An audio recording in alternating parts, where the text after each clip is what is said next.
Hello বন্ধুরা, এখন আমরা চারি বসাইতেছি। চারি বসানোর আপনাদের নিয়মগুলো বলে দিচ্ছি, আপনারা পরবর্তীতে দেখবেন। এখন আমরা বলে দিতেছি, আমরা দুইজন মিলে এগুলো চারি বসাইতেছি বন্ধুরা, আপনাদেরকে আমি বোঝাই দিচ্ছি।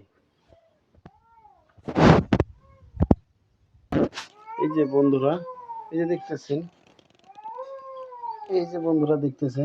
এই এতটুকু করে গ্যাপ রেখে তারপর এই যে এইভাবে স্লোপ দেবেন। তারপর এই যে এইটা এইভাবে কাজগুলো করবেন। এইভাবে যে ঢালাইগুলো দেওয়া লাগবে বন্ধুরা।